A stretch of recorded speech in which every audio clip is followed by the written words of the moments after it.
I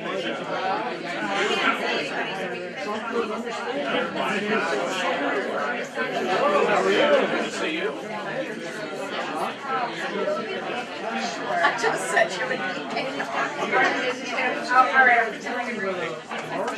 are we still on for tomorrow? We are, I can't wait. I used to go to that restaurant a lot when Melanie worked at. All right, ladies and gentlemen, I'm going to ask you to take your seats, please, so we can get started.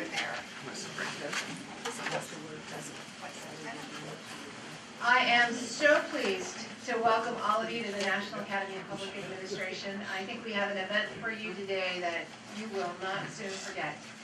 We are so honored to do a book event for Dwight, Inc. And his recently released Getting Things Done. I think we could all use some help with that. But I wanted to do a brief introduction of Dwight.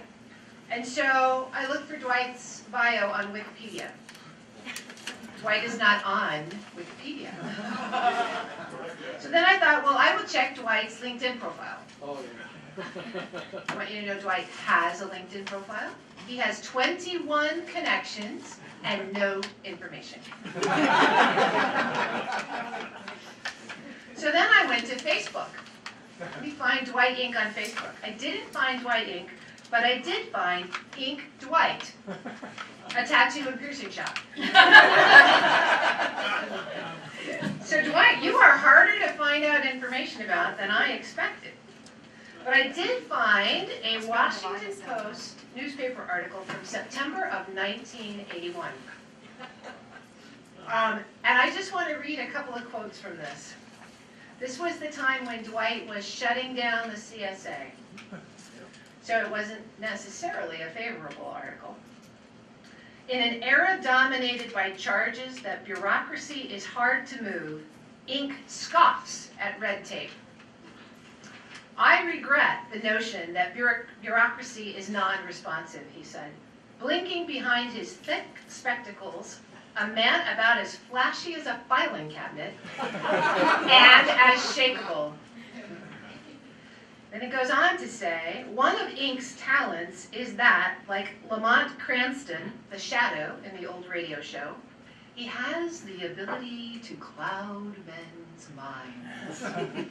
According to one veteran government watcher, he can talk that bureaucratic lingo and make it sound like he's really saying something. Everybody says, wow, I don't know how he does it.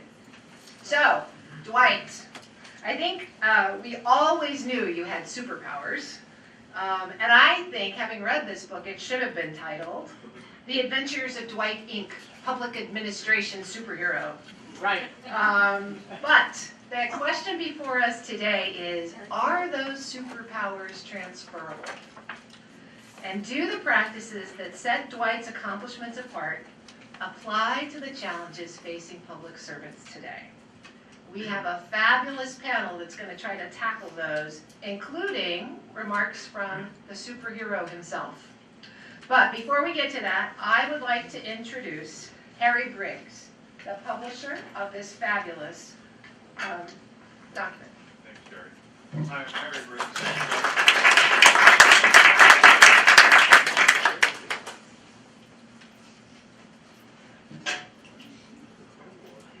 I'm delighted to be here. Thanks for coming.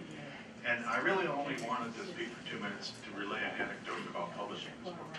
I've published over 100 books over the years in public administration, political science, policy, and this is the most difficult book I've ever had to publish. And that remark needs some explanation. Overall, I published hundreds of books in my career, and after a while, I gotta tell you, it's like making sausage. You know, you read them, you move them through the chain. You know, you're producing paper products sometimes. I love what I do, but this book was so hard because I would stop and read it all the time. I mean, really read it. I've been eating it. And then it goes down the chain. Once I sign off on the manuscript, it goes to a proofreader. No, sorry, first it goes to a copy editor, then it goes to a proofreader, then it goes to an index. And the book only came out in the last week or so. We had hoped to get it out in January, but it kept getting slowed down throughout the chain because they kept telling me, I'm reading this book. This is really interesting. I have to read, the proofreader said I had to read it 3 times, once just for me. Then I had to read through looking at the proofing and things like that. It's the damnedest thing I've ever seen. These people, believe me, they really treat books like sausages and move them through the chain. But everyone told me they were stopping to read the book because they found it so interesting. And finally, knowing we had some deadlines, I had to send it to the printer about a month ago. And when I sent them the files, I called them up. I said, "Don't read it. Just print the damn thing. Read it later." So anyway, truly indulgent. Everyone has been a delight to work with. Not just Dwight and Kurt, although they did all the heavy lifting, but also Don and Erica, who are the powers behind the throne, I think, sometimes. But I'm just so proud to publish this book. I hope you all enjoy it if you haven't read it already. I think you'll enjoy digging into it. And just remember, a lot of people who read for a living really did like it too. Thank you. And I guess Kurt, and I'll kick it over to Kurt and his panel. Thank you. Well, it's really a privilege, a true privilege to be the co-author of this book. And this book started in 2002, so that's like 15 years ago, when I first met Dwight as a new professor at Iowa State University. And much of the fact that I was there was due to Dwight convincing the dean at the time that they needed to get the MPA program accredited at his alma mater. And so I was hired to do that. We had interns, by the way. Which I did.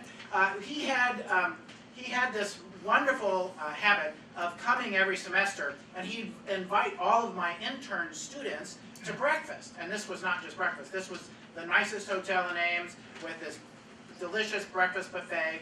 It was all on Dwight. So I'd bring, 8, 10 students, and we'd sit around this table. And this is a free breakfast for graduate students, okay? This is what they go for. So Dwight would start talking and he'd start telling his stories. And I'd look around and these students are not eating this breakfast, they're staring at Dwight Inc. at the end of the table as he tells these stories of his career. And I said, afterward, I'd say, Dwight, you need to write these stories down. I'm too busy, because, he was only 80 or something like that. So he was too busy, but eventually he did write them down. And so at some point he said, Kurt, I want to publish these because we want to inspire people to public service. And so by then he had written his memoirs, and they're by presidential term. Well, memoirs are great, but they're not really something that professors buy for teaching their students. So I said, well, Dwight, we have to kind of condense this a bit. So Dwight, why don't you give me 3 core management strategies that you found successful over your career? Well, he gave me 6. Okay. So I said, how about 5 key events in your life that really illustrate these strategies? Well, we started out with 11, we went to 8, and ended up at 9, which tells you who won the compromise. And out of that conversation, we've fashioned what we think is a book which shows that in good times and bad, rich or poor, that these strategies that Dwight developed first as an intern, a young intern at 30, he was able to fashion these strategies that served 50 years in his career over 7 presidents. So we hope that we've done a good job of convincing argument. But the panelists today are going to tell us and discuss whether or not we've managed to do that. So we've got different questions for each of the panelists, and we're going to go through and talk through that, and we have plenty of time for some conversation with audience members as well. Before I go any further, though, I do want to recognize Erica Cheka. They can't see you in the day. Erica Cheka is a doctoral student at Northern Illinois University, and she did hours and hours and hours of work to make this book a reality, and we really appreciate it. So thank you. Okay, so I'm going to do a brief introduction of each of the panelists. You probably know them already, but I'm going to do a brief, and then I'll tell you, I'll read the question that they've already seen in advance, and then we'll just go through the panel. So our first panelist is John Koskanen. He's the former commissioner of the Internal Revenue Service at the Department of Treasury. He's former chairman and board of directors of Freddie Mac, president of the U.S. Soccer Foundation. He's been a city administrator in the government of District of Columbia. He's been assistant to the president and chair of the President's Council on the year 2000 conversion. Boy, I still remember that. That was amazing. You were like in the newspaper every day, I think, for a long time. Deputy Director for Management at OMB, President and Chief Executive Officer of the Thurmaier Company, Administrative Assistant to Senator Abraham Ribicoff, Assistant to Mayor John Lindsay of New York City, and a Special Assistant to Deputy Executive Director of the Charter Commission. So, John, you've worked with Dwight for many years. This book presents 6 management strategies that Dwight used in his career. Which of these strategies do you think is most important in a successful public service career? And how was that strategy important in your career? And do you have a clear example to illustrate its importance? Unaccustomed as I am to public speaking. First, let me just say it's a great honor and a privilege to be here on this panel, honoring someone who's been a role model to all of us. And so I was delighted to be asked and delighted to be here. Kurt mentioned that I've worked with Dwight. As many of you know, Dwight has never stopped working. So when I first met Dwight about 25 years ago, when I began as the Deputy Director for Management at OMB, Dwight had already nominally retired, but showed up very quickly and soon in my office to discuss, as we did for the 3 years I was there, various approaches and ideas that Dwight had. So he may have looked at the regular world as if he was retired, but Dwight was still working, and it was a great pleasure to share perspectives with him. He had ideas and issues. A lot of in fact, the Vice President Gore had started the Reinventing Government initiative, and all of those initiatives came through my office, and Dwight was good at analyzing which ones he thought really were great ideas and some he was a little concerned about. And so it was, to me, much younger then, really truly amazing and remarkable to have this ongoing discussion with someone who cared so deeply about public administration, about the operation of the government, about its ability to get things done years after he had formally retired. And so I reflect on that often, that it, as I say, was a great role model for the rest of us. So it's a tough question because I think there's significant and substantial amount of wisdom in this book. And so to pick one element out of all of them is difficult. But the one that resonated most with me, that I think is, if not the most important, is critically important, particularly in the federal government, but having been at the local government, state and local government as well, and that is to engage and involve stakeholders in your work. There's a tendency, understandable, particularly at the federal level, particularly in an area like an agency like the IRS, to feel that you've got to be very careful, which is appropriate, about any interactions you have with the private sector, with the people that you are overseeing, regulating, have some working relationship with. And so that tendency leads to, oftentimes, an approach that says, we'll develop policies, we'll develop procedures, and issue them, and we may have a forum or two where people can respond, but it won't be a real partnership. It won't be a arm's length exchange. So I've always found that you can actually, whether it's just listening to, I've always said, if you want to know what's going on in an organization you're on, just go out and talk to the people on the front lines doing work, and they'll be able to, in fact, they may not have the answers, but they'll know where a lot of the challenges are, where a lot of the problems are. So I started with year 2000. As Kurt said, there were a lot of people thinking that the world was going to come to an end. When I was brought back after having left the government and left OMB, the focus really was on the federal government and its ability to meet the challenge. And Steve Horn, a congressman from California, chairman of the Oversight Committee, was putting out report cards about when the federal agencies were going to be ready. And he had the Justice Department ready in 2012 and the Labor Department ready in 2004.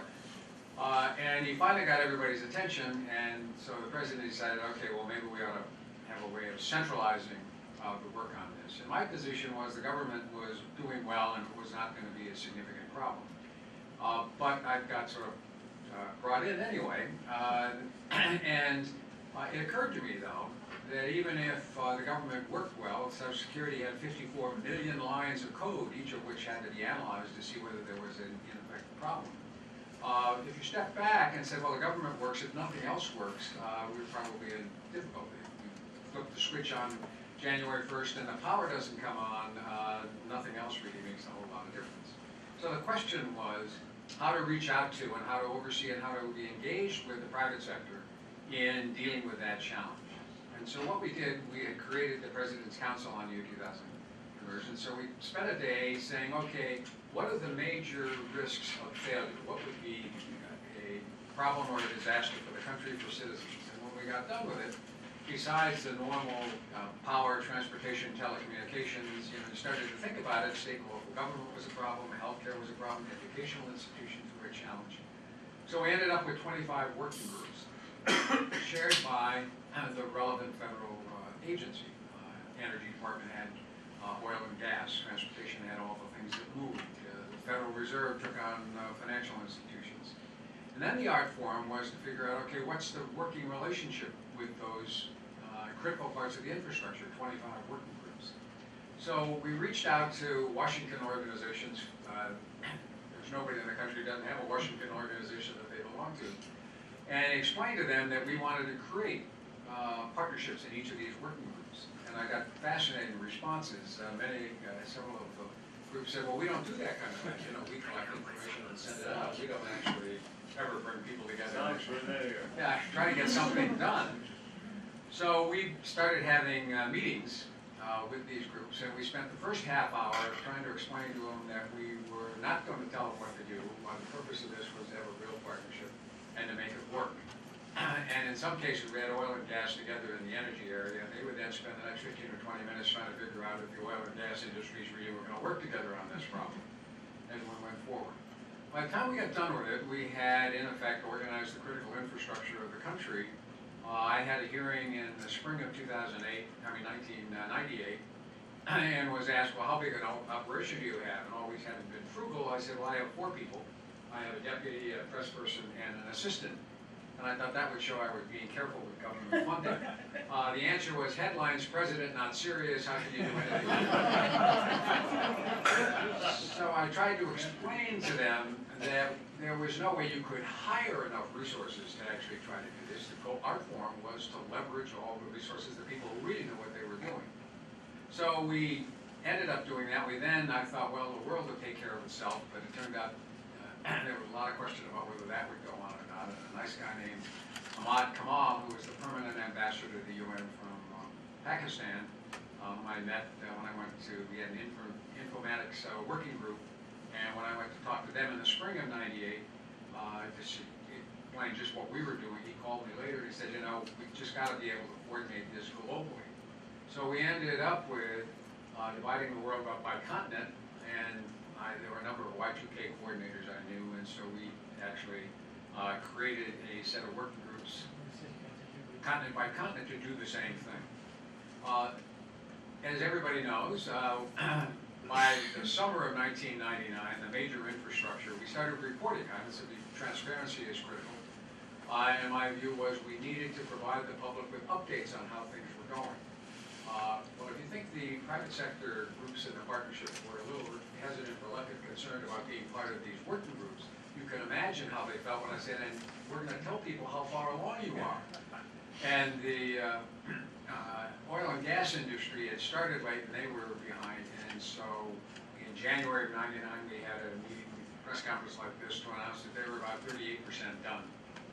And they said, there'll be panic. I said, no, what'll happen is people will believe that number must be right, because if we were going to lie about it, we'd say we're 100% done or 82% done. So the most important thing is people will have more confidence in the information if they see that, in fact, they're going along the tour with us and looking at the progress.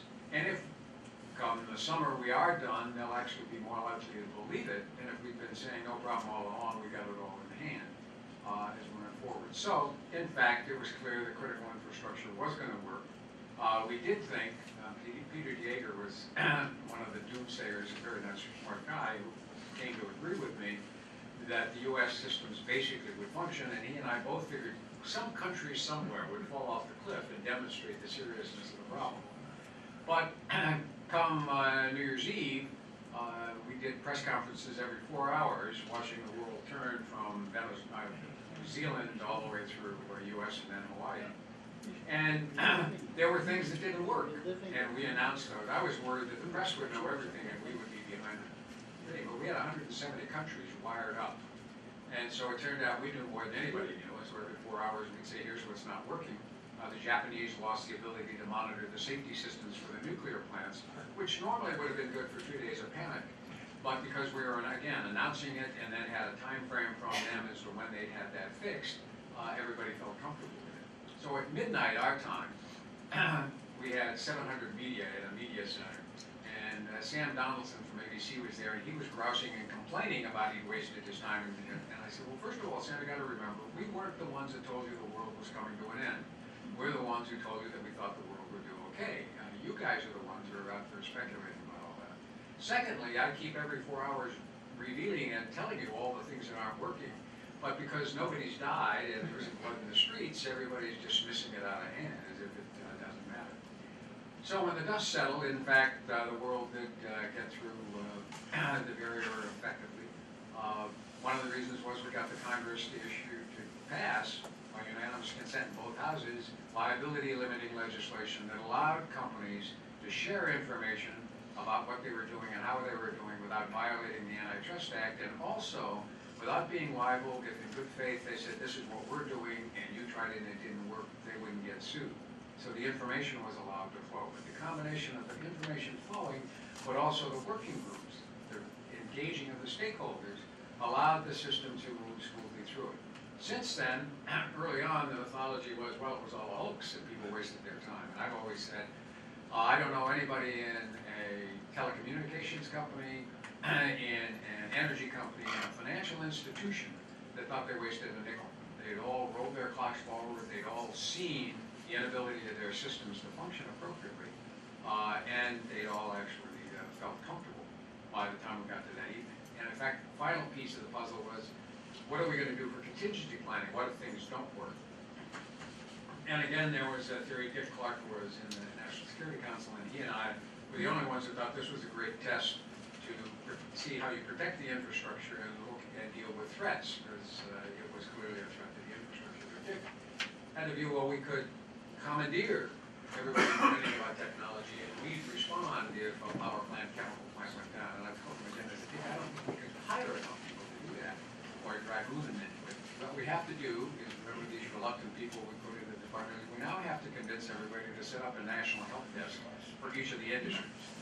So there are a lot of people who did waste New Year's Eve sitting around help desks across the industries because they all signed on to being, if some water treatment plant went down, everybody who knew how water treatment plants run were at their desk, and they'd be able to say, hey, did it happen to them as well? And if not, here's what we think you could do to have it fixed. So it was challenging, fascinating, an interesting platform to learn a lot of otherwise useless information about how the world works.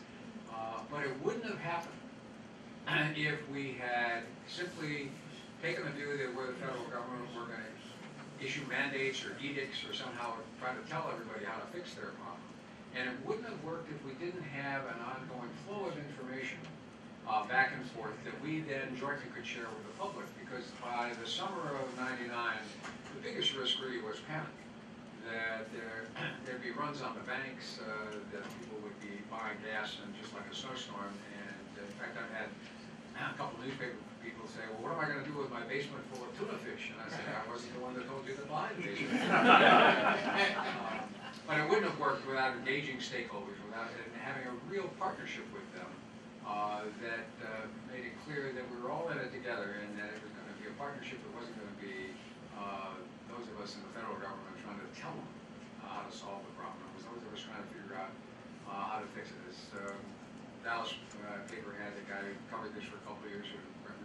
on the elevator on Saturday, January 1st, his parting comment was, who would have thought that government was going to be the solution, not the problem? Thank you very much.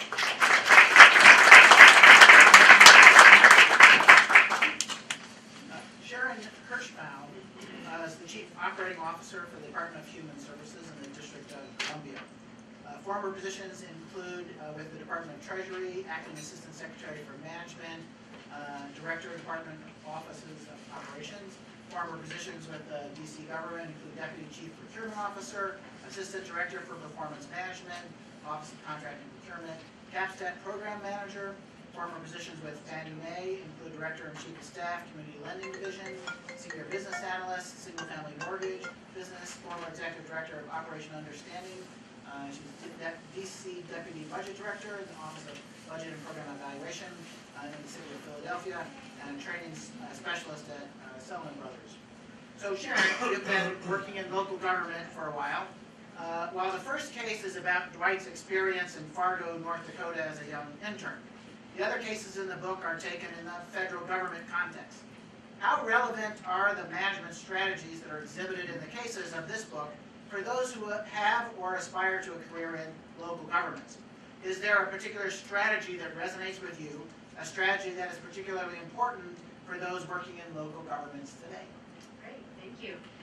And I just want to also first start off by saying that the book is truly delightful.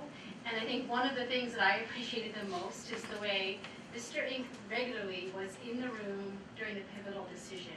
He can look back at all of these incidents and feel like I had a key impact in how things actually, what the final outcome was. And one of the things that attracts me most to local government, and I think probably many others would say the same, is that you're able to have an impact. It's a smaller universe, things work much more quickly, and so you feel like I was in the room, this decision happened because of me, and then within the next week you can see the fruits of your labor, often literally on the sidewalks that you walk on your way home. And so, needless to say, the framework that's used is incredibly relevant to local government, and I want to share a little bit more about a very specific case that we're working on now at the Department of Human Services, and thread in a couple of the strategies, but an interesting twist that local government has had that I find relevant and a little bit different maybe than the perspective from the federal government. I should also offer this context. Some of the things that add a layer of complexity to the strategies may be the difference between direct services versus oversight. And I've worn both hats. The budget office in Philadelphia was much more of an oversight function, while at Treasury it was Treasury headquarters and primarily an oversight type of role. The Department of Human Services, we are touching our citizens every day. For those of you who aren't familiar with the agency, we have two big functions. One of them is homeless services, which is in the newspaper all the time right now. We're closing DC General, opening up smaller community-based shelters. A lot of exciting things happen. The other area is what I want to really talk about today, which is the Economic Security Administration. We have 5 service centers throughout the district, and we issue eligibility, we provide eligibility determination and benefits for SNAP, for TANF, for Medicaid, and there's some other local programs as well. So this is where people go to find out if they're eligible for it. These service centers have been historically probably examples of the worst kind of red tape and operational pain points you can imagine. People go and wait in line for hours, maybe even at the end of the day be told, sorry, you'll have to come back again, didn't have time to see you, or come, have halfway through their processing realize that they didn't have the documentation they needed, so would have to come back another day. And these are often people whose employment was not that stable to begin with, so just taking time away is a big hardship. The wait times were terrible, and the staff was very focused at the time on going as fast as you can. We had people waiting, we're getting calls from the mayor's office, we're getting tweets and pictures of people waiting in line, so keep moving quickly, quickly, quickly. So what would happen is they would meet with their with a client, start to gather the relevant information, and then say, thank you, I need to get to the next customer, and they would take all the materials and put it to the side to get to later. So needless to say, the backlog continued to grow and grow and grow. So we're moving fast, the backlog's growing. After you've met with an eligibility worker and you don't hear anything for 3 or 4 weeks, you come back in line. So much of our line was actually churn of people coming again and again because they weren't getting things done. Every once in a while, we'd have backlog reduction campaigns, and people would come in on the weekends, and they would focus on trying to just work through the backlog. And that pace often led to multiple errors.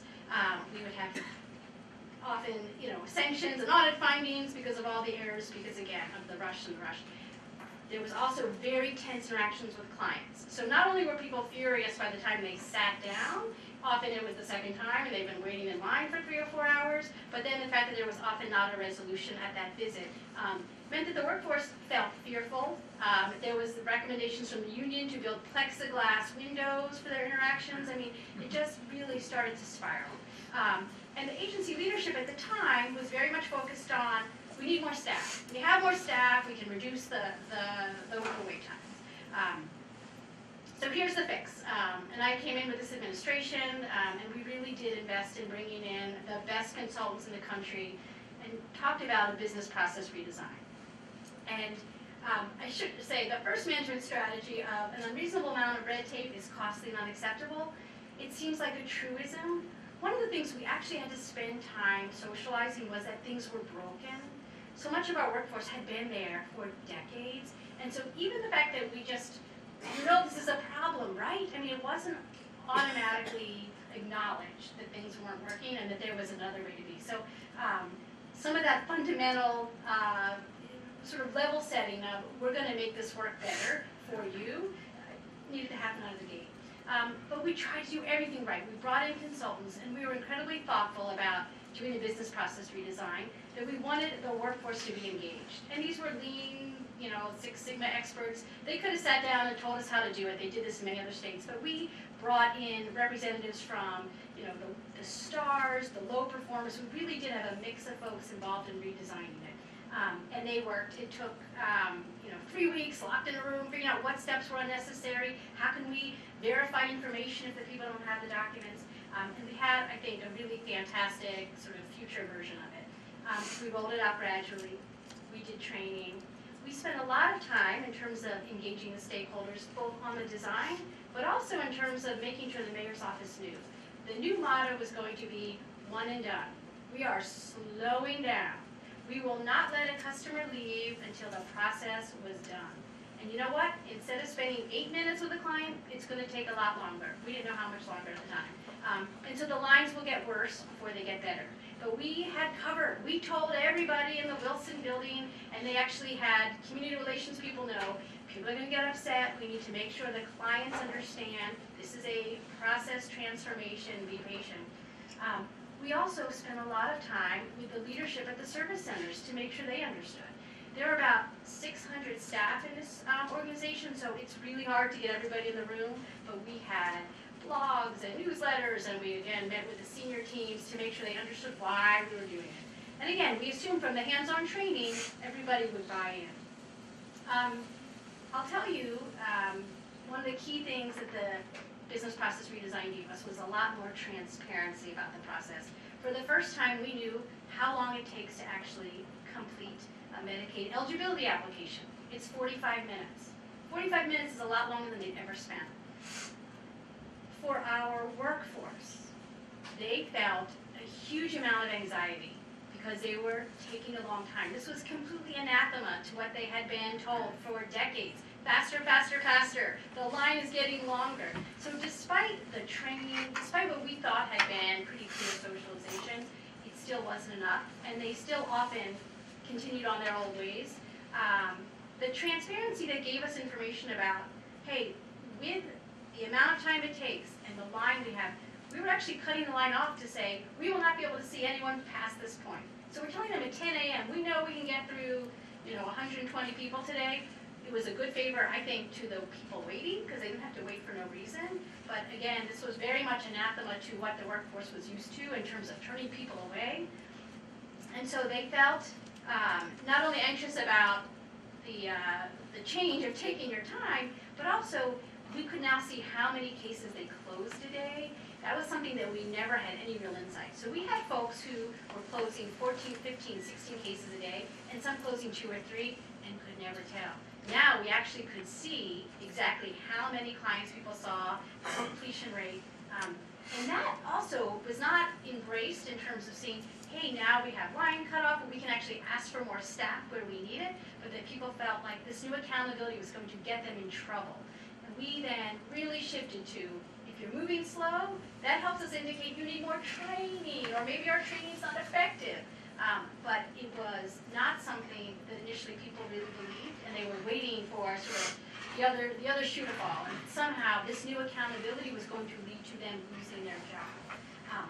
So all of these fundamental pieces about, we engaged, we explained the problem and tried to show why red tape wasn't working, and really sort of help them, we thought, see that transparency was good for them too, took far longer than we thought, and far more sort of intentional communication.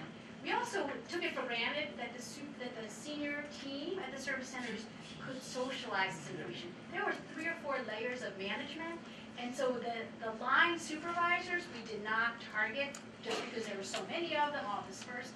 And that was the group that really sort of the message stopped there and was not really getting to the front line. And so we have subsequently really dedicated a lot of training and socialization to that sort of frontline supervisory staff that wasn't clear. Another key takeaway that's tied to one of the key management strategies here is that personal career advancement is important, but advancement of organizational objectives is even more important. I think many people in local government, we run to the fire. We are here because we like to fix things, and so this resonates. This is not about our career. This is about really hoping to have an impact. And I shouldn't just keep that limited to local government. But if that doesn't resonate for your workforce, you have to figure out what does. Career advancement, in many cases, people work for their paycheck. And while they feel tied to their mission and love the fact that, I am helping people who would be homeless otherwise, don't know where they would get their dinner tonight, I'm having an impact. At the end of the day, their actual, paycheck probably did drive things. And one of the things that we realized to get more widespread buy-in and support was to fix something very unrelated. Our social service representatives, who are eligibility workers, literally came in at a grade 7, which the CS and GS scale, local and federal, are very similar. So if you can imagine, we had a huge workforce, a GS 7 workforce, who are using complicated technology, have to understand Medicaid and SNAP and TANF policies, which over time are very, very complex. The work was hard, and the grade was not commensurate with the level of complexity. And there's many reasons why this evolved, and part of it too, I'll be honest, I think you have a workforce that was not highly educated, and it needed to be addressed, and it should have been addressed a long time before we got there. But that was the thing that really, I think, got the workforce motivated. We said, you know what, this is broken, you are all doing much higher level work, and we just did a huge grade shift for everybody. And that level of acknowledgement and support really bought enough goodwill that I think there was a recognition of they really do care, and this is something we want to show them, the leadership that we recognize and appreciate. And so I sort of touched on sort of 4 different strategies that were all incredibly relevant to our work, and we actually thought that we were being mindful of those things when we implemented it, but that there was so many other layers to it that we just couldn't sit back and say, hey, in other environments this would have been enough, that we really need to figure out where the gaps were and add another component to it. But just in closing, yes, incredibly relevant for federal and local, and really, I love the fact that I'm able to be in the room where it happens, and in local government that happens all the time. It is awe-inspiring to see someone to have that level of impact at the federal government and with a level and type of decisions that you really did. It was very inspiring.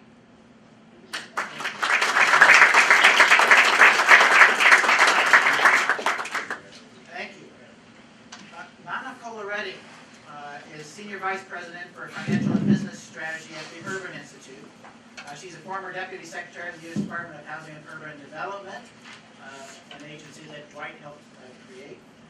She's been Assistant Secretary for Management and Principal Deputy Assistant Secretary for Management and Budget, acting chief operating officer on detail in the Consumer Financial Protection Bureau.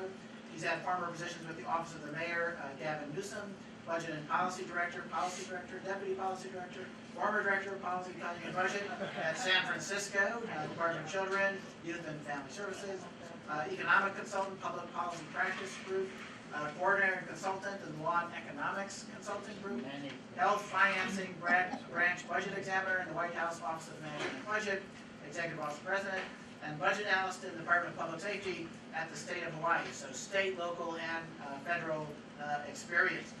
And now at the Urban Institute. Dwight and I argue, Nani, that these strategies are essential in good times and bad, in richer years and poorer years. Some have argued that the current times are so bad, the government system is so broken, that these management strategies are not going to be effective today. So the question for you is, do you think the strategies Dwight used are outdated? And if you could provide some specific examples one way or the other. And what management strategies have you used successfully in your career that is not part of Dwight's repertoire that might be added to the list? Sure, thanks, thanks Kurt, and thank you to Dwight and Kurt for writing this book.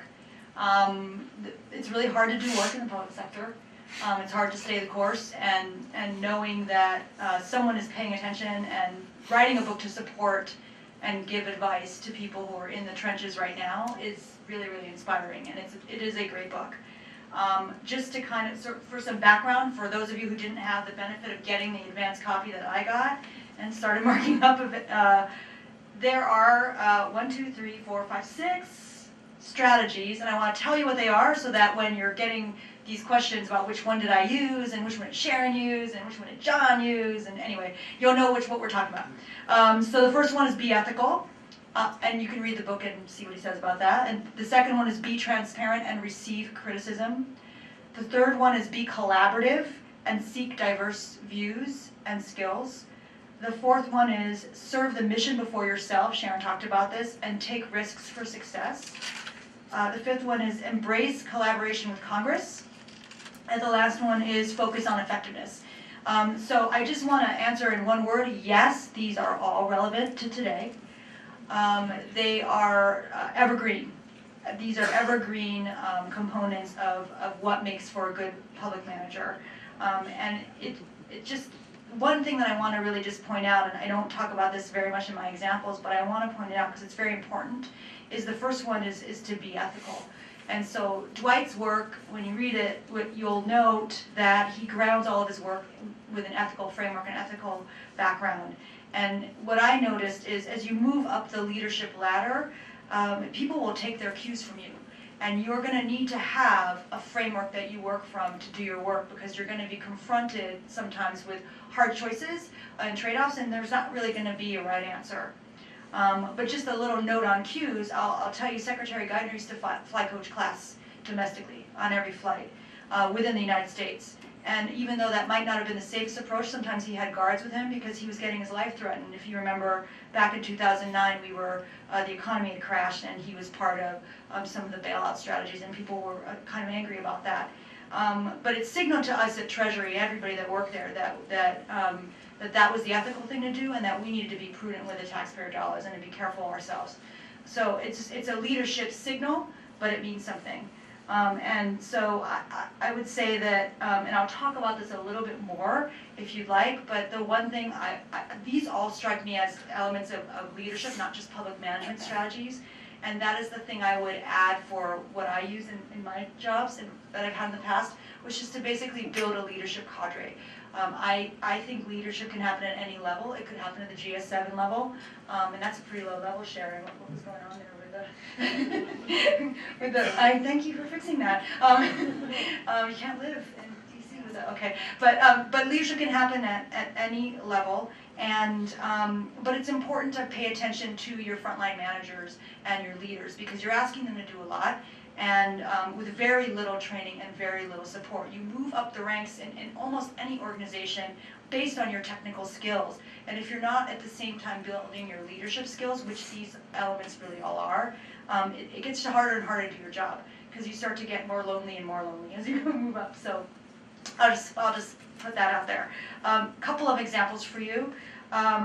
Really, it's so hard to follow John Koskinen, but I agree with him that leading collaboratively is one of the most important things. And sort of, I also like the part about seeking diverse skills. But I got to HUD, and there was only 2 years left of the Obama administration, and HUD was the lowest ranked mid-sized agency on something called the Best Places to Work measurement, or it's based on the Federal Employee Viewpoint Survey. And in addition to having such a low ranking, the staff at HUD just felt really kind of, besieged. They had been losing staff for many years, and the employee engagement was also at its lowest level ever. And if you read a lot of research on this stuff, if you don't have an engaged workforce, you cannot meet your outcomes. It's very, very hard to get work done. So I came in a few months after Secretary Julian Castro, and the two of us just set forth to go and talk to people. I met with every senior executive service member in HUD, just over a course of a few weeks, just to kind of talk to them and hear what their issues were. But then we did town halls with all 10 regions, either in person or virtually. The good news about trying to lead in today's environment is you have more technology on your side to help you try to do some of this. So we were using crowdsourcing tools and interactive tools to get questions and answers in from all over HUD. And I'll just give you a tiny little thing, because I do think a lot of what Dwight talks about is how operations and improving them can help you accomplish your mission.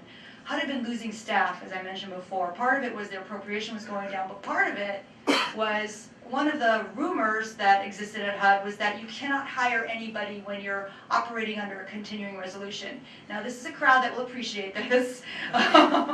We're always under a CR. I think we're under one right now until, a couple weeks from now when that one expires. And so HUD would never hire if they were operating under a CR. For the last 15 years, most of the fiscal year, you're operating under a CR.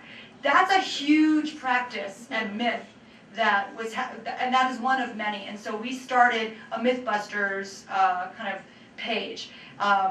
And the first myth that was busted was, you can hire under a continuing resolution, and we will help you make sure that you don't exceed what you would otherwise get appropriated. There are ways to do that. We have some tools, and we can do that. But there were several of these, and they're just practices that people, just the way we do things around here, and it was contributing to just a very low level of operating. But part of why we went around to all the different regions to talk to people was to find out what they thought about what was working and what wasn't working at HUD. And really try to engage people in not just saying what they thought was wrong, but also maybe, kind of putting solutions out there. So we put together 18 projects from that. And what I did was I tried to pair senior executive with someone that was a lower level manager there to kind of get a learning happening across those two, but also have headquarters and field people pair up to work on these 18 projects. And they span areas that basically people voted on and said, we think this is the most important thing to do. So this was basically an employee engagement strategy, but it was also a make HUD stronger strategy. But it had the third effect of teaching people how to solve their own problems.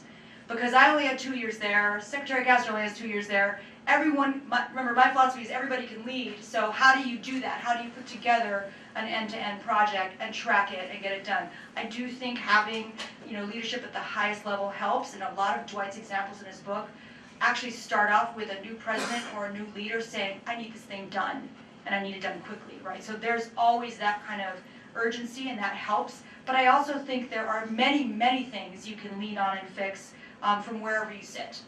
And so that was really the point of doing all of those projects. We also deployed a lot of lean strategies and process mapping, which is just a tool you can take anywhere, because people identified the problem, but they didn't know how to go about fixing it. So we ended up improving how we delivered our own outcomes, and that, I think, had the effect on improving employee engagement and our scores. So we didn't focus on, we want the score to get higher, we focused on how do we want to make HUD operate better. And so we did things like, we reduced the closing times for getting your housing project recapitalized. This was a pilot project, an important way to make public housing authority units actually recapitalized and rebuilt. That was taking a year end to end. We reduced that time by half. we reduced our hiring timeframes by 60%. And that was huge to kind of get, if you don't spend your money every year, you get it taken away. So that was huge to kind of get people to understand what resources we need to actually deliver the programs that we were delivering. But we also improved the support to managers. They may not have felt it, it's like the help you don't want, but we required manager training on some key leadership issues across all of HUD. And we also created an SES pipeline. So the Senior Executive Service, as you know, many of you know this because you may have been in the Senior Executive Service, is retiring every year. We're losing several, kind of hundreds of SESers, and there's not a real pipeline to kind of populate that group. And that is the group that runs government when political appointees are not in place. And right now what we have in the federal government is a bunch of political appointees aren't in place. They're either not confirmed or they're just not even nominated. So that's a really important cadre of people. So both at Treasury and at HUD, I sort of supported creating an SES certification program. It already existed. We basically just kind of ramped up what we were doing and actually tried to make it a shared service so that any agency can now go to Treasury's Executive Institute if they want to. It costs them a little bit of money, but basically get a pipeline of potential senior executives trained and ready for when the next opening comes. And so HUD started participating in that and starting to address their issue, which is basically there's no pipeline. So to me, I would say that would be the only thing I would add to this, which is to sort of focus on a leadership cadre.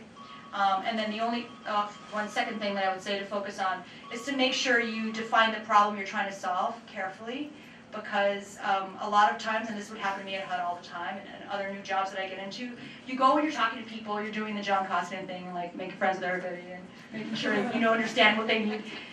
And they have all these ideas, like they've already jumped to the solution, and that's great. And what they really want is for you to say, here's some resources and go ahead and solve it, which sometimes it makes sense, but sometimes you really have to get a step back and say, like, what is it that we're really trying to solve here? Like, is this the way to do it? And engage people in sort of being a little more critical about what it is we're trying to solve and define the problem and solve the right problem is what I would say. Thanks.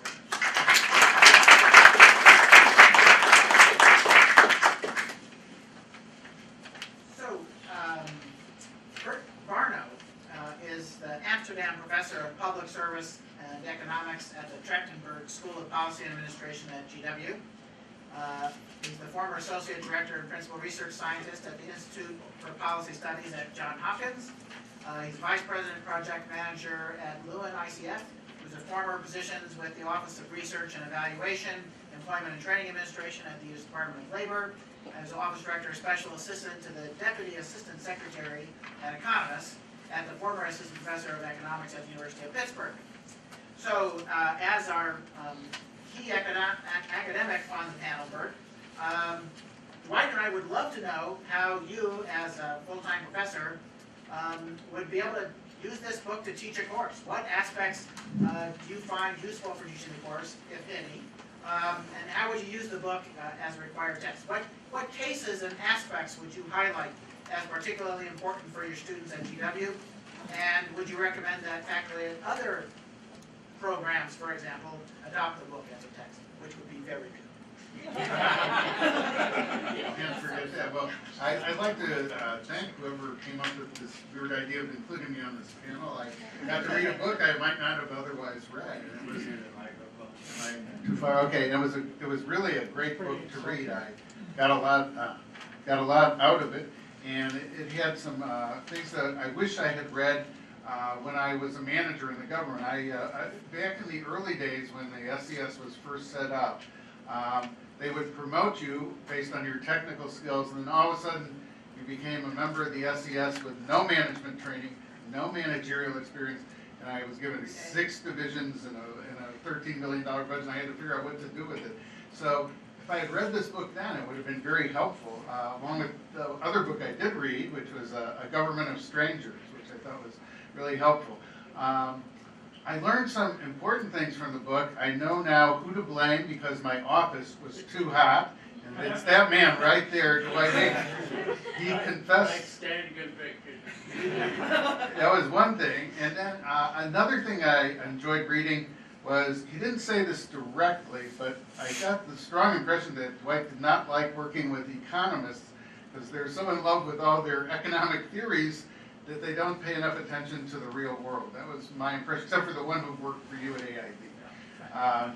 And I am sympathetic to that because even though I am an economist, my boss says she likes me because she doesn't think I'm an economist, and she considers that a compliment.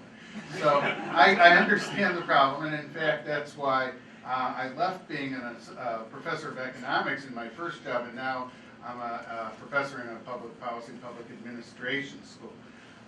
So before I answer the questions that Kurt posed to us, I want to say I read the same article in the Post that Terry talked about, but I was going to read something different, fortunately, so I don't have to drop it. And it was pointed out what I think is another important strength that Dwight has. So I'm going to read from the beginning of the article from 1981. It says, Dwight Inc. once delivered a speech to a crowd in Omaha by telephone from a borrowed airline office after his plane was grounded by fog in Chicago. As he hammered home his earnest message, his long-distance audience suddenly heard strange sounds over the PA system. They were the sloshing of a mop and the stern warning of a cleaning woman telling him he'd better climb onto the desk if he didn't want to get his shoes made. Ink kept talking as he complied, so the story goes, as intent as the scrub woman on finishing the task at hand. And I think the strength that this shows of Dwight is persistence, and I think that's really important. All the cases in the book were not easy.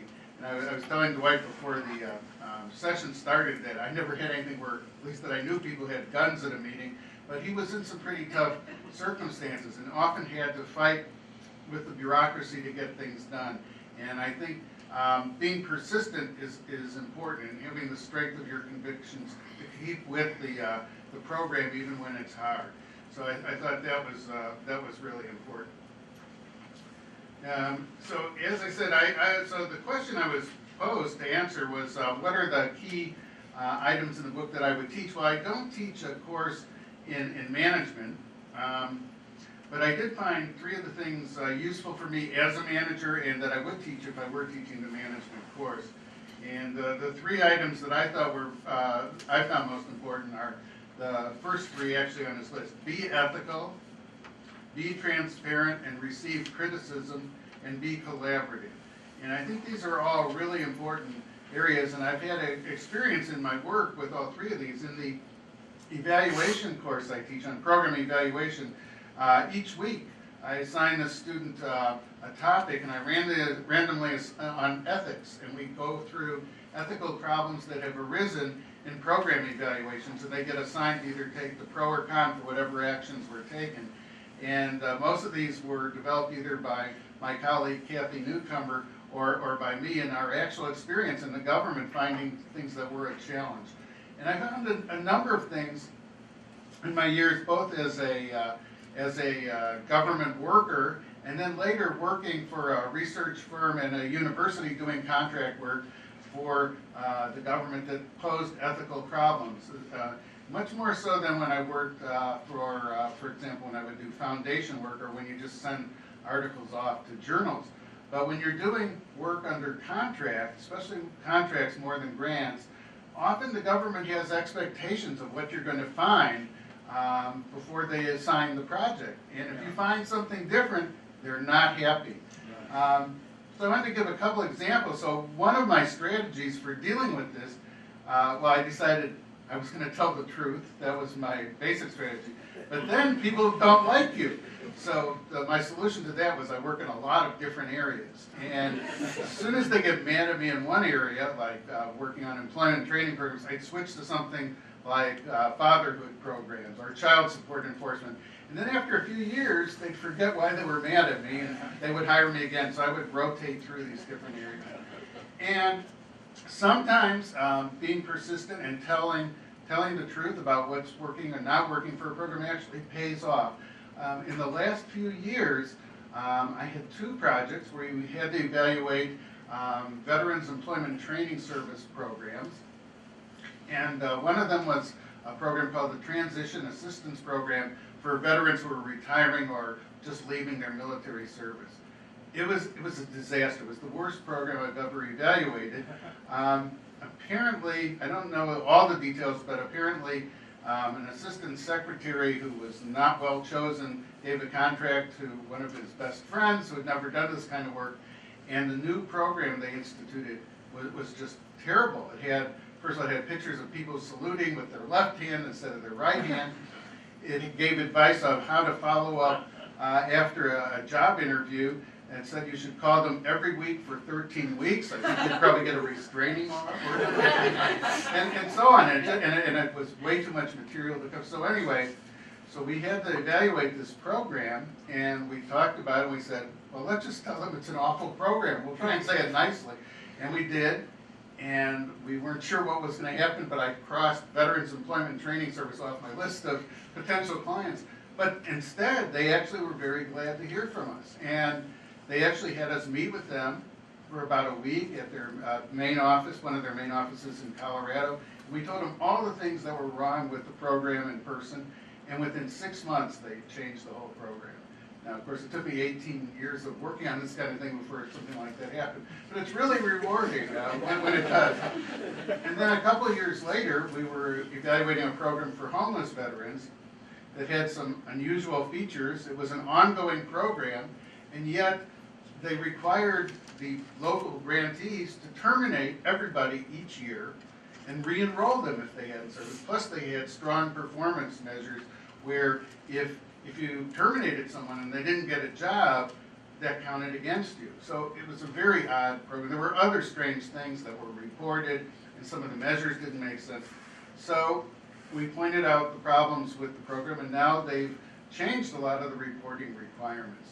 So I think those were both really important things. The other important areas that I was impressed by were transparency and collaboration. Collaboration to me has been an interesting area, and I've actually done some research on that area as well. When I was reading Dwight's cases that involved collaboration among the local programs, I remember when I was studying, trying to get various employment and training programs to collaborate, I did a trip to Texas, and they had like 10 different programs that were involved in employment and training programs. They each had different boundaries.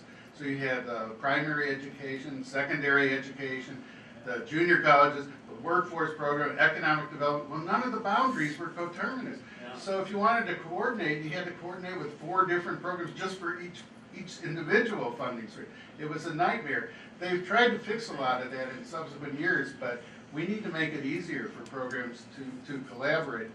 And when I got promoted into this SES job and didn't know what I was doing and managing, I did have this idea that maybe I should find out what other people think. So that was where I thought your suggestions on collaboration and reaching out to people, that was not directly one of the measures, but it fit in with a couple of them. Always reach out to your stakeholders and talk to them to find out what they're interested in.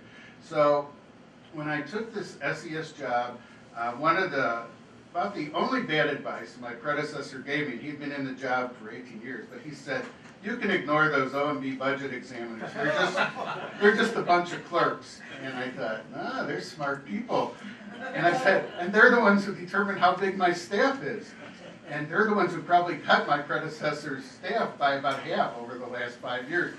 So I reached out, I called them up, and I said, I'm putting together the budget for next year, and I wonder if you have any topics you want us to cover. And silence. They were just so stunned that somebody was actually reaching out to them.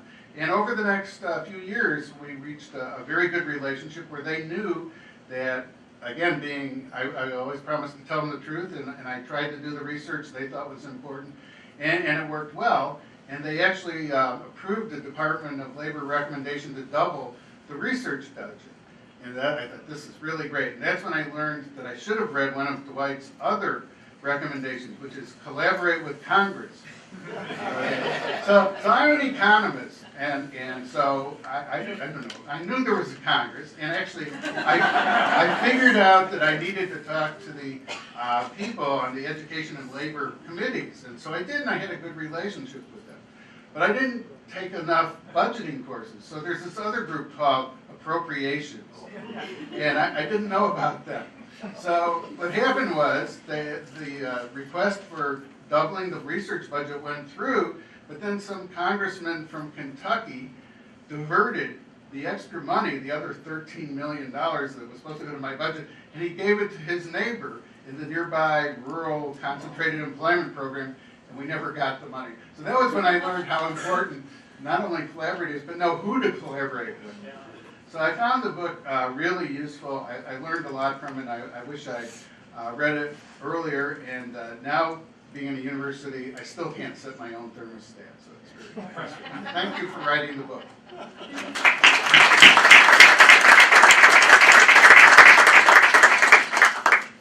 All right, well, I think we have some time now for audience participation and questions. You haven't had a chance to actually read the book, but hopefully you've got some ideas about what we're about. And I think Cherry's going to Steal the microphone. steal the microphones and help out. So, questions, comments? We are recording, so I would ask that you wait to ask your question until I get you a mic.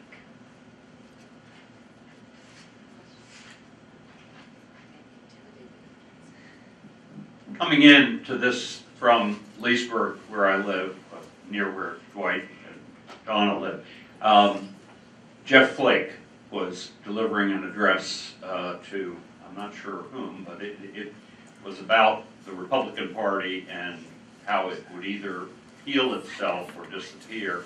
And he was talking about a number of things that are being discussed here today, particularly transparency, being able to accept criticism and grow from it, and making the very definite point that our president can't.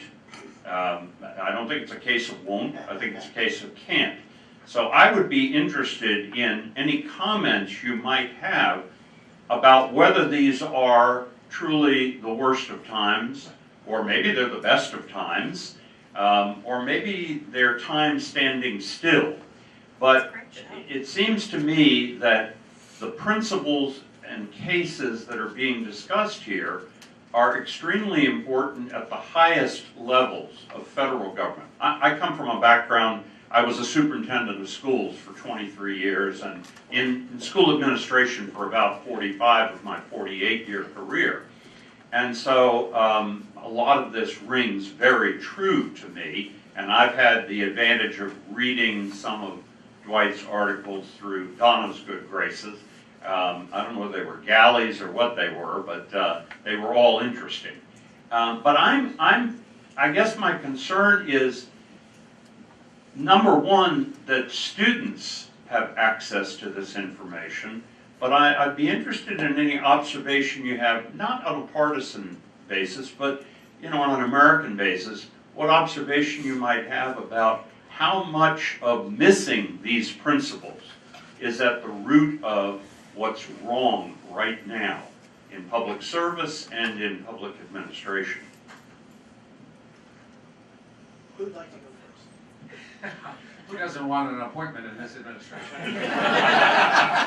Clearly, Anyway.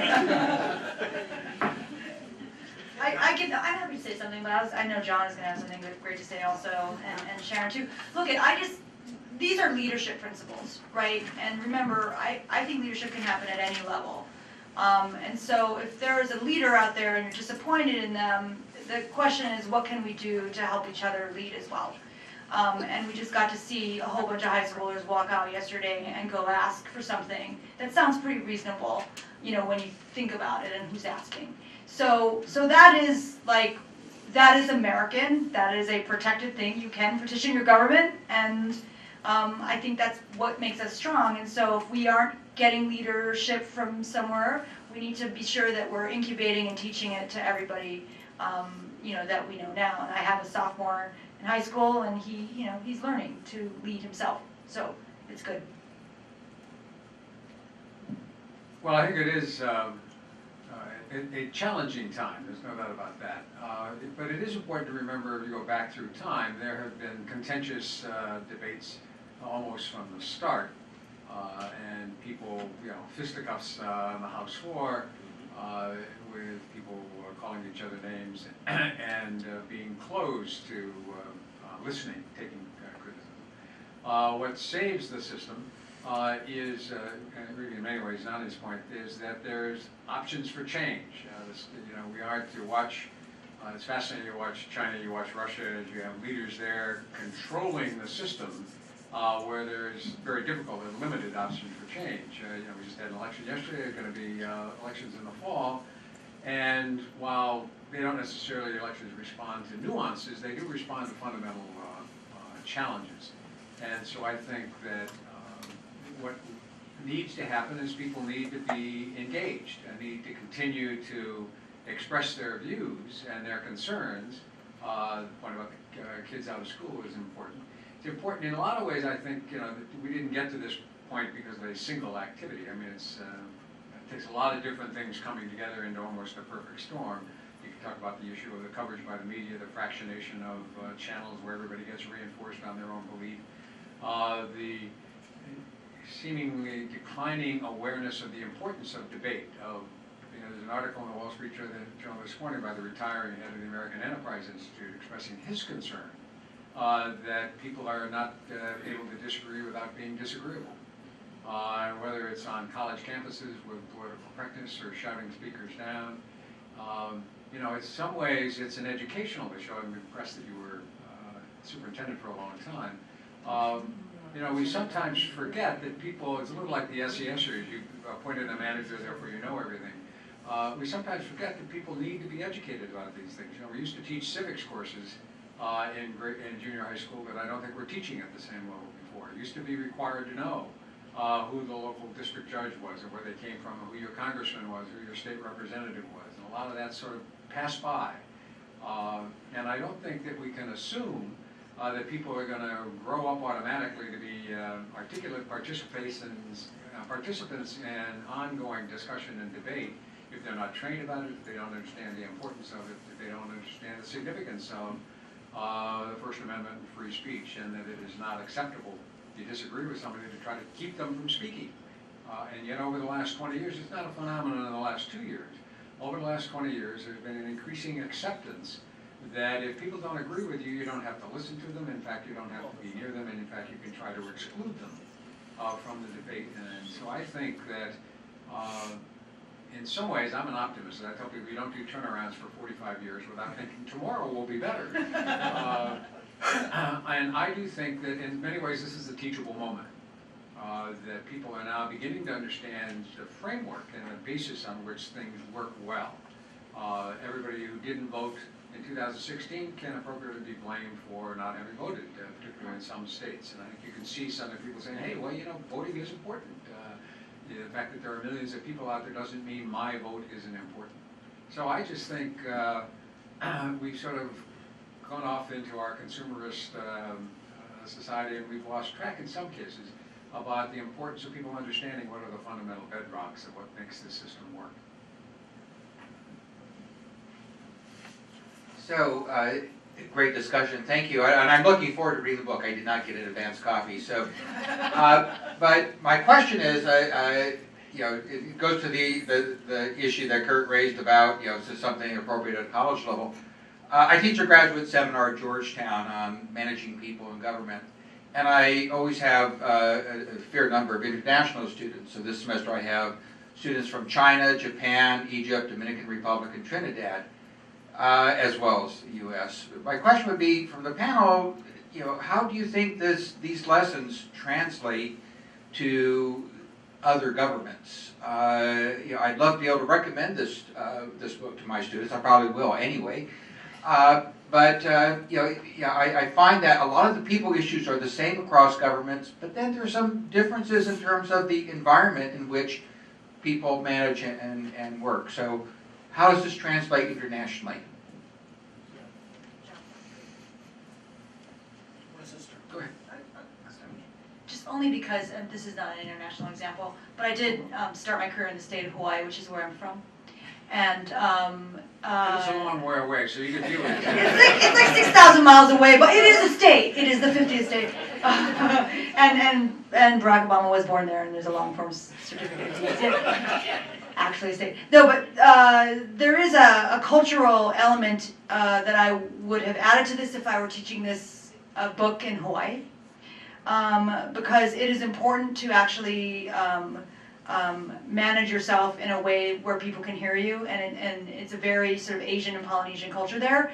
And so you have to allow for people to save face while you're telling them the bad news and speaking truth to power. And there's an art to that, but it is important to do so that you can bring along more people that would be on your side anyway. Because if you do something in the opposite way, you'll not be heard in fully heard. And that's a tough thing if you're not from Hawaii and don't see that. But I do think that the more effective leaders, I cut my teeth on the state budget in Hawaii, were able to do that and actually get hold to all of these same sort of principles, but also do it in a way that allowed for someone to be wrong but not have to like put it in their face that they're wrong. It was really this what Save Face is about. I was going to, go ahead, Dwight. Here, give it to you. Well, I just want to add, I think it's so important to understand that we should not have it as our objective replicating what we have developed that is positive in the United States, but take those principles or concepts and translate them into the environment and the culture of the other country. We, as a classic example, after we had the military success under Bush in Iraq, we then sent someone over in charge of the recovery to do almost the exact opposite of what should be done, but trying to replicate U.S. values, U.S. Constitution principles, and we failed to reach the people. We failed to capitalize on the talents that did exist in the country, started from scratch, and totally failed when we knew that that was wrong. We knew from our experience elsewhere that that was a sure path to failure. A sure path to failure. And we have done it in some of the other Mideastern countries. We tried in Afghanistan to do much the same thing. You should read my article on that. Go ahead, I interrupted you. I was just going to comment that last fall I was on a Fulbright and I taught a course on public finance in Myanmar. And it was really interesting to interact with the faculty and students there. They have a different kind of government. Actually, it's sort of a democracy of sorts, except it's really neat when you read the Constitution, you find out that the military still controls everything. So that if the civilians don't do what they want, they just overrule them. So it was interesting at that level, and they do have a free press, so people could express their views. On the other hand, they weren't able to change some things. And then minor things are different too. I gave a lecture one day, I was trying to explain about the idea that if the price of something goes up, you substitute away and consume other things. So I said, suppose the price of rice doubled. You'd eat more noodles, right? And they all raised their hands and said, no, we only eat rice. And they got very mad at me. First, okay, so. Why are you raising our prices? They probably would have asked that too. So it's important to understand the culture as well as the economic system. And I agree that you can't, the principles are good, but they're not going to work as well. And I think Dwight's case in the Latin American and Caribbean area where he did some work showed how you've got to pay attention to what the rules of the game are, and you can't just do the same things as you would in the U.S. Just before I come back to the front, anybody in the back?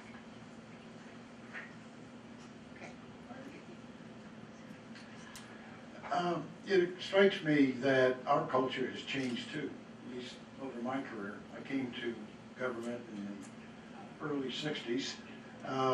There was a great deal of interaction and flexibility, far more than you find in government today. Some of that was good, and some of it was actually a smokescreen for things that probably are better not talked about. But you could have an idea and pursue it, and you could gain access to a lot of people on the Hill to view the budget and talk about things and move along. Over time, and by the way, I've just recently saw a Gallup poll that documents this, trust in government, and I would say trust within government, has fallen precipitously. It's gone from, on average, around 55 to 60% to now it runs typically, I think, below 20%. And it's stayed there for decades now. One consequence that I saw in my career, having worked most of it in two regulatory agencies, the Environmental Protection Agency and the bank regulators and Treasury, is the laws, both the overarching administrative processes about how you make regulations and the laws specifying the authority and what the regulation will be, are tighter and tighter. So that several of you talked about the importance of collaboration, the importance of listening and responding to the client, to the stakeholders. Well, over the course of my career, I've been saddled with laws that simply say, no, you will listen to this senator who had a bad experience and wrote a law that says you will do this. And if you don't do it, not only are you punished on the Hill, but you get sued by the constituency, the particular group that got the senator to write the law that way, and they will win in court. And you will end up with a court order saying, you must do this. Now, and a lot of that results in public attention to the government that says, you don't listen, you do stupid things, you don't care about me. So we've got this cycle going on. And by the way, I don't want to let us off the hook. There are plenty of zealots in the government, career people, who want to do that. Typically you find this unholy triangle of somebody out there, somebody on the Hill, and somebody in the agency who gets it done in a way that may not work 5 years later. What's your thoughts about how do we break this? How do we begin creating a government in which you can be ethical, you can listen and collaborate and respond? Because my sense is over the years, the ability to respond has lessened considerably. Sure, and I'm sort of a bit of an outlier here, but everything you said actually resonates, and I feel like I'm shilling for local government, but the reality is when you have a nutty law, you can actually talk to the council member staff and you can convince them that this is a change needed, and I love that. And we had a procurement law in DC that was very much built on the FAR, and there were some things that did not make sense. They were really cumbersome, and if you're buying the F-35, that might make sense, but when you're buying traffic cones, it just added to the timeline. And it was fun. In 6 months, we had a series of meetings, we rewrote it, and the council member is a reasonable person, and she got why this didn't make sense for us, and it was fixed. And I never felt like that kind of traction and ability exists at the federal level. It just felt, like you said, just, do not pass go. It is what it is, and you have to work within it.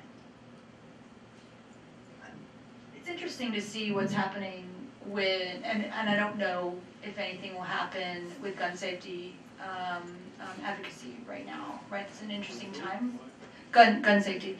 But what has happened for many years, and when the Brady bill, expired and we did not put another assault weapon ban in place, and that we don't have universal background checks, is that every time those ideas came up, they went to Congress to die, and there is no agency that can enforce anything because there's no law to be enforced.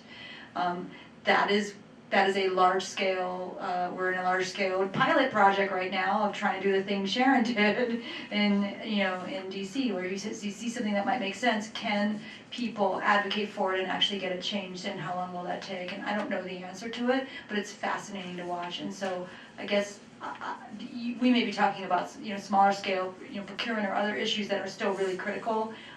We had these weird coin laws at Treasury, and there were some really, really interested people in how we make coins. It was really hard to, and they were totally inefficient and used a lot of metals that were unsafe and all that stuff, and it was hard to change. But information will set you free a little bit, and so educating the public about what you're doing and why can inspire people to make changes too, depending on how serious and we get, you know, and how much energy it takes to do that. So I remember when I was working at the Labor Department during the Carter administration, and I had just started, I was just a GS-13, but it was much more open, and anybody who wanted to see our assistant secretary could see the assistant secretary for policy. And I meet people, and when I was out in the field, I say, and they tell me stuff, I said, well, do you want to tell that to the assistant secretary? And they say, yes, and I say, okay, and I'd set up the meeting. And I knew I could always go talk, not to the Secretary of Labor, but I could talk to his assistant, so that was just about as good. And that changed over time. And that's one of the things that I think comes through in the book. Collaborate, reach out to all the different stakeholders. I think you make a big point of that, Dwight, that you have to be open, and if people know they can talk to you, you don't have to do what they say, but if they have a voice, I think that really helps a lot. And I know I felt really empowered by the fact that I could go talk to people, and I knew that, and that they would listen. And I thought that was a really good system. I don't know that we have that anymore.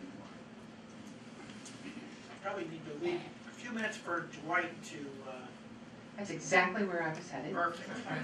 All right, so I need to let you know, if you didn't pick up your book earlier, we will have copies of the book, and Dwight has pens to sign them.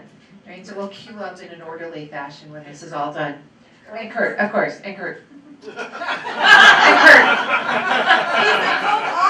And Kurt, the co-author and the moderator.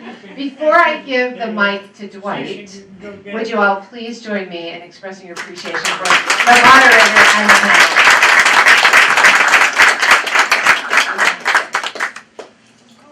All right, and now why you really came today was to hear Dwight.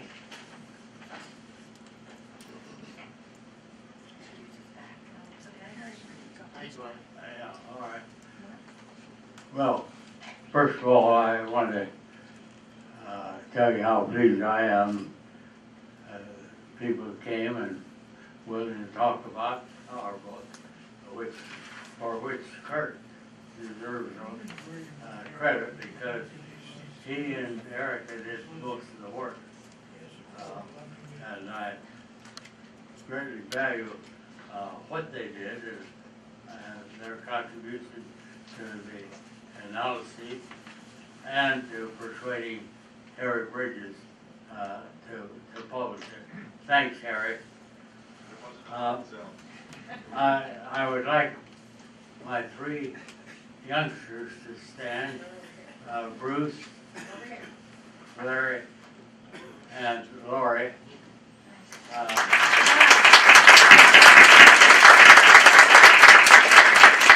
And most of you know Donna, my wife, please stand.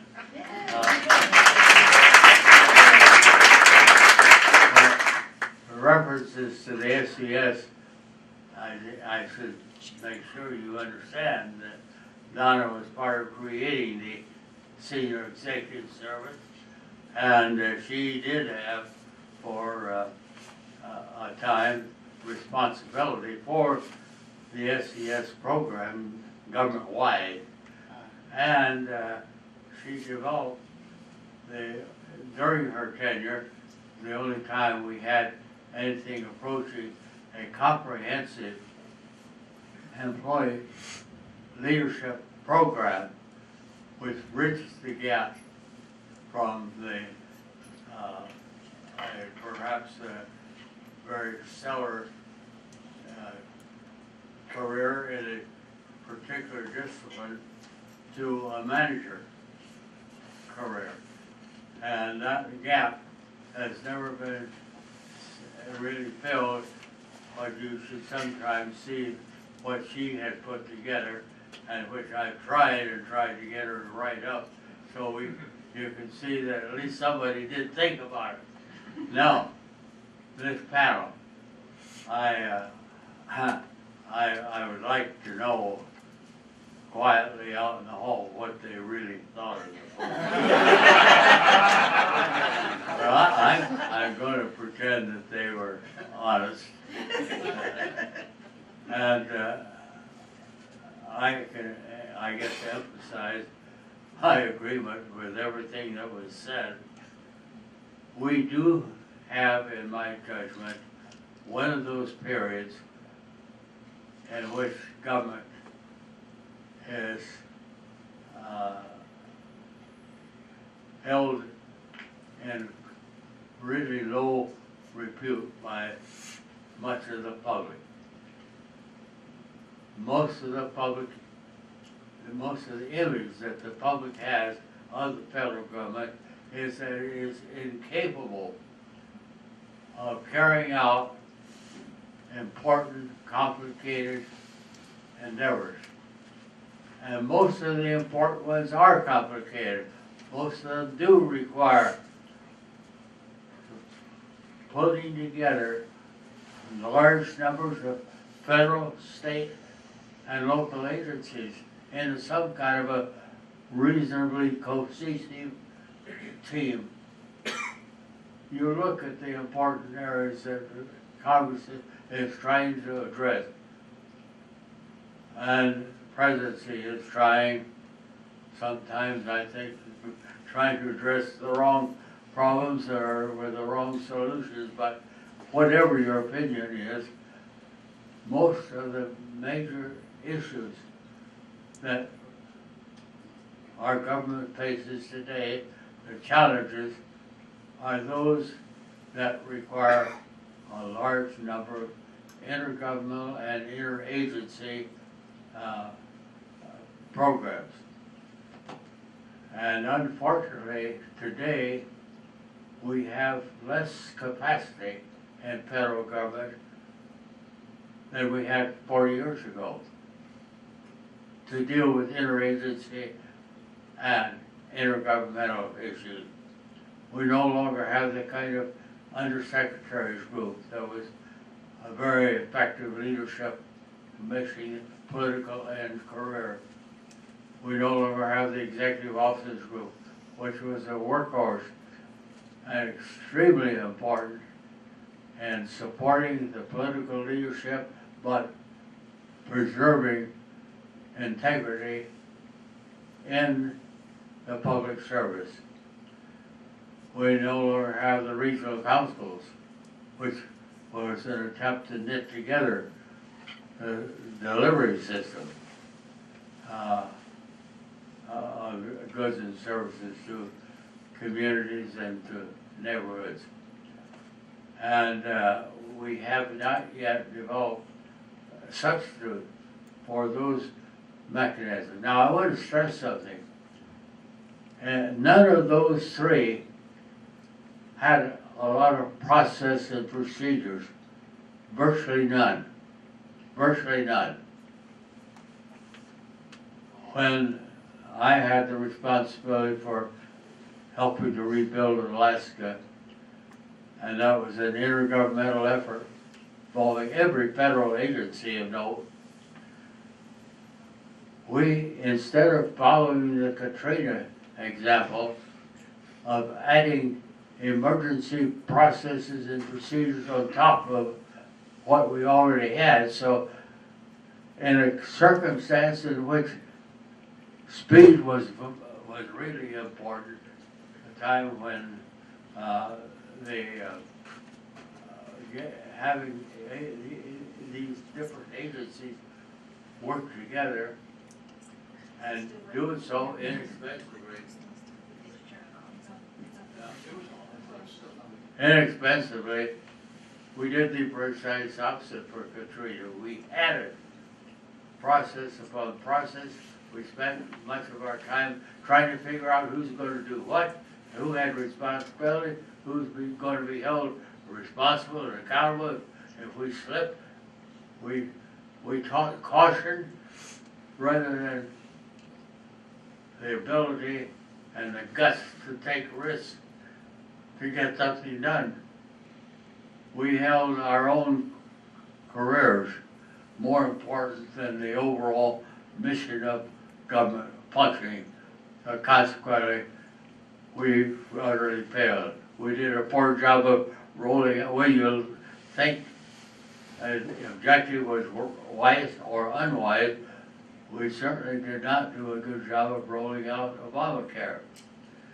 I mentioned the rebuilding, the recovery in Iraq after our successful military action.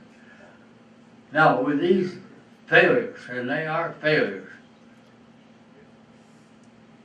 these are the things that get the attention of the press, because we like to read about failure. They have outweighed all the good things the government does and the positive performance of thousands and thousands of American employees. So I want to suggest that we now begin to take advantage of what we do know, build on what we have learned, forget about the appeal that some of these extreme positions seem to provide, as that's not consistent, that's not compatible with what the framers of our government intended, and never will be. Thank you for coming, and I'll be interested in some of your reactions after you have a chance to read the book.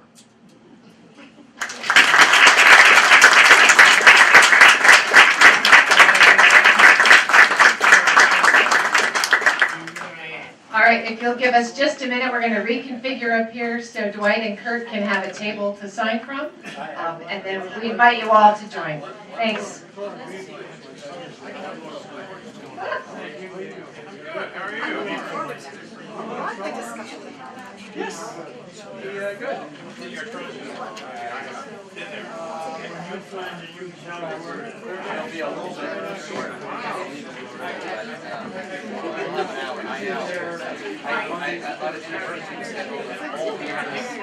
I